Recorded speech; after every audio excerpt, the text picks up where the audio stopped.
Hi everyone. Today, Kari joined me today. He might stay, he might not. I have a column I wrote in January 1981. It's about Bob and his crazy sense of humor. Here's Misery in Perspective, is what I called this column. Days don't come much more miserable than this one. Outside, the wind howled, whipping snow and sleet into a cold lather. I anxiously waited for my husband to return home. I expected him to be equally as miserable as the weather, cold, wet, and disgusted. So, thinking of him, I warmed some hot chocolate and turned up the thermostat. Finally, he came in the door, but instead of stomps, groans, and grumbling about the weather, I heard laughter. "What's so funny?" I asked. I figured I could use a good laugh to brighten my day, too. "I blew the van's radiator hose," Bob giggled as he shook the snow off his jacket. "Oh, that's too bad. So, what are you laughing at?"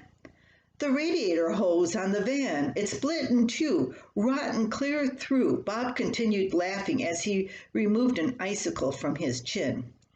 Had the pressure of the day finally taken its toll? Had Bob popped his cork, caused everything into his head to come babbling out? Not wanting to upset him further, I said, "Why don't you come and sit down, put your feet up, rest a while, and tell me all about it? Start at the beginning, the very beginning." "I was going to town to get a tractor part when smoke started pouring out of the back of the van." He giggled. "It got worse as I drove. By the time I reached town, I couldn't see out the back window." He laughed again. "I thought the engine had blown," he said. The radiator hose just broke. Just the hose. Not that bad, and I was right by the hardware store. I even had my tools with and money in my pocket." "So?" I waited patiently for him to get to the funny part. "So I bought a new hose and fresh antifreeze and fixed it right there, right in the parking lot." He smiled. "So there must have been a punchline to all this." "Nothing else. Don't you get it?" I shook my head. "No, all I understand is that you had trouble with the van, but somehow I don't think that's funny." "Don't you? It could have been worse, much worse. It could have been the engine. It could have gone out halfway to the town, or when you were driving, or when my tools were in the truck, or when we were broke."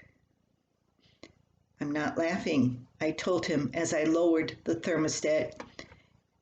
"You don't understand. The hose, the parking lot. Our luck is changing," he said. "I guess you've had to been there to appreciate it." "I guess so," I nodded as I drank his hot chocolate. I'm glad I wasn't. I might have laughed myself to death. Oh, there you have, my alarm is going off. I have to finish quickly because my bread is done. I forgot about my alarm. Anyway, until next time, I hope you enjoy Bob's sense of humor. Bye-bye.